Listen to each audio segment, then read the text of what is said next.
سب لوگ برابر ہی ہیں، کھیت میں کام کرنے والا بھی برابر ہے اور امام صاحب بھی برابر ہیں، مؤذن صاحب بھی برابر ہیں اور درس قرآن جو دیتے ہیں وہ بھی برابر ہیں اور شیخ الحدیث کی عہدے پر جو بیٹھے ہوئے ہیں وہ بھی برابر ہیں۔ بارات لے جانے میں کوئی پیچھے نہیں ہے، بلکہ جو جتنا پیسے والا ہے وہ اپنی شان و شوکت ایسے ہی بارات سے لے جاتا ہے۔ پیسے والے تلاشتے ہیں اس علاقے میں مرسیڈیز اگر مل جائے تو 50,000 روپیہ دے کے مرسیڈیز ہی پر دلہا جائے، اور نہیں ملتی ہے تو پھر جو سب سے اچھی گاڑی ہوتی ہے، جو لیٹسٹ گاڑی آتی ہے وہ تلاشی جاتی ہے کہ اسی پہ نوشے بابو بیٹھ کے جائیں گے۔ تو شادی میں صرف اور صرف، حالانکہ اس کی ضرورت نہیں تھی، لیکن ایک کام ہم لوگ کر لیتے ہیں سنت کے اعتبار سے، اور وہ 3 آیتیں پڑھ دی جاتی ہیں اور کہا جاتا ہے النکاح من سنتی وفی روایت اخری فمن رغب عن سنتی فلیس منی۔ یہ جو کام ہوتا ہے ایجاب و قبول کا، یہی ایک سنت کے اعتبار سے ہوتا ہے، حالانکہ اس کی کوئی ضرورت نہیں تھی۔ جب ساری چیزیں شریعت کو پامال کر کے کی جا رہی ہیں، ساری چیزیں سنت کی دھجیاں اڑا کر کی جا رہی ہیں، تو اس کی کیا ضرورت تھی؟ کوئی یہاں پر علماء حضرات بیٹھے ہیں جو سن رہے ہیں وہ بھی جانتے ہیں کہ اس کی ضرورت ہی نہیں ہے۔ یہ تو ایک سنت کا طریقہ ہے، اور سنت ہے کہ سنت تو سب سے اچھی ہے کہ مسجد میں نکاح کیا جائے، تو اس پہ تو عمل ہے نہیں۔ مسجد میں نکاح ہوگا تو کیسے لوگ جائیں گے بھائی، اتنا گجلا سجلا پہن کر۔ ہاں، جو لڑکا کی شادی ہوگی تو پوری زندگی نماز پڑھا اور نہ پڑھی ہو نماز اس نے، لیکن بارات جانے سے پہلے پتہ نہیں کس لیے جاگ کے 2 رکعت سنت نفل ادا کرتے ہیں، حالانکہ اس کی کوئی دلیل، اس کا کوئی ثبوت نہیں ہے۔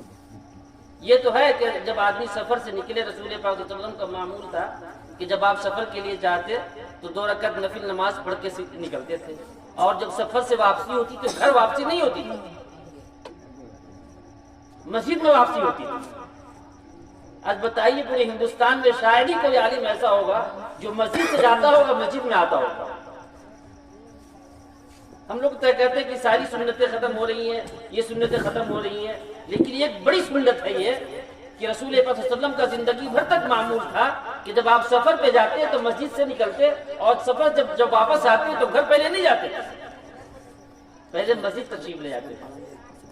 جو شیخ الحدیث ہیں ان کا بھی اس پر عمل نہیں ہے، جو مفسر صاحب ہے ان کا کسی کا عمل نہیں ہے اس پر، لیکن نوشے بابو کا ایک دن کے لیے عمل ہوتا ہے، اس کا آنے کے بعد نہیں ہوتا، جانے کے وقت ہوتا ہے۔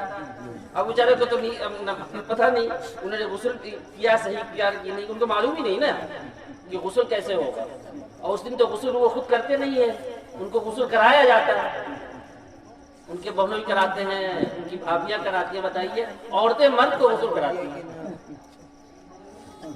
جس طرح سے مرد کا عورت کو دیکھنا حرام ہے، اسی طرح عورتوں کا مرد کو بھی دیکھنا حرام ہے، اور بھابھی غسل کروا رہی ہیں، چچیری بھابھی غسل کروا رہی ہیں، اور گیت گائی جا رہی ہے۔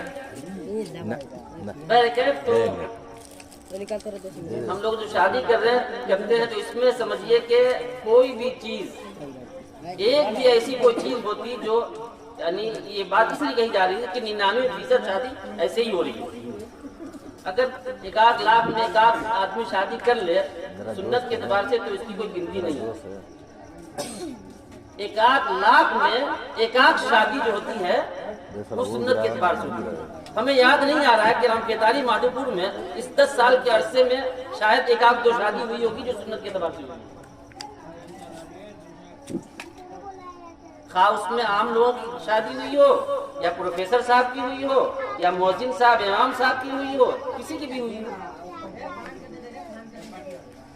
تو یہ آیت جو پڑھی جاتی ہے قرآن کہ یا ایھا الذین آمنوا اتقوا اللہ حق تقاتہ، اور تینوں آیتیں جو پڑھی جاتی ہیں نکاح کے موقع پر، وہ اس بات کو یاد دلاتی ہے کہ نکاح ایک عبادت ہے، لیکن ہم لوگ سمجھتے ہیں کہ نکاح یا شادی ایک کھیل ہے،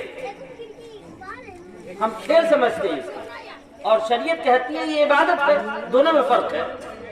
جب ہم کھیل سمجھتے ہیں تو سارے خرافات کرتے ہیں، جب ہم جس دن اس کو عبادت سمجھ لیں گے تو خرافات سے بچ جائیں گے. اور جو لوگ اس کو نہ کھیل سمجھتے ہیں نہ خرافات سمجھتے ہیں، صرف زندگی میں مرد و عورت کے ملنے کا ایک طریقہ سمجھتے ہیں، وہ شادی نہیں کر رہے ہیں آج کل. وہ یا تو مرد شادی کر رہا ہے یا عورتیں شادی کر رہی ہیں. نکاح کا مقصد ہے صحیح نسل کو پیدا کرنا، پاک دامن لوگوں کو پیدا کرنا، ایسے صحیح نسل لوگ پیدا ہو جن کے باپ کا بھی علم ہو کہ یہ فلاں کا بیٹا ہے اور یہ فلاں کی بیٹی ہے. لیکن اس کے اندر خرچ بھی ہے، نکاح کے اندر خرچ بھی ہے. تو آج خرچ سے بچنے کے لیے کم از کم یورپ میں 10% آبادی یا 5% آبادی ایسی ہے جو نکاح نہیں کر رہی ہے. اور ہندوستان میں سپریم کورٹ نے اس کی اجازت دے رکھی ہے کہ جو چاہے نکاح نہ کرے، لڑکا لڑکا کے ساتھ رہے اور لڑکی لڑکی کے ساتھ رہے. اور ایسی شادیاں ہو رہی ہیں. یہ کیوں ہو رہی ہیں؟ یہ اس لیے ہو رہی ہے کہ وہ بچوں کے خرچ کو، نکاح کے خرچ کو برداشت کرنا نہیں چاہتے، یا نکاح کے بندھن میں بندھنا نہیں چاہتے، یا نکاح جیسی عبادت کو اپنے اوپر لاگو کرنا نہیں چاہتے. تو جس دن ہم یہ سمجھیں گے کہ نکاح ایک عبادت ہے تو ہم تمام خرافات سے نکل جائیں گے. لیکن ہم یہ سمجھیں گے کہ نکاح ایک کھیل ہے، کھیل تماشا ہے، تو ڈی جے بھی بجیں گے، 200 گاڑیاں بھی جائیں گی، اور 50 باراتی کر کے 150 بارات بھی لے جائیں گے، اور منمانی سلامی بھی مانگیں گے، اور ہر منمانا کھانا بھی کھائیں گے.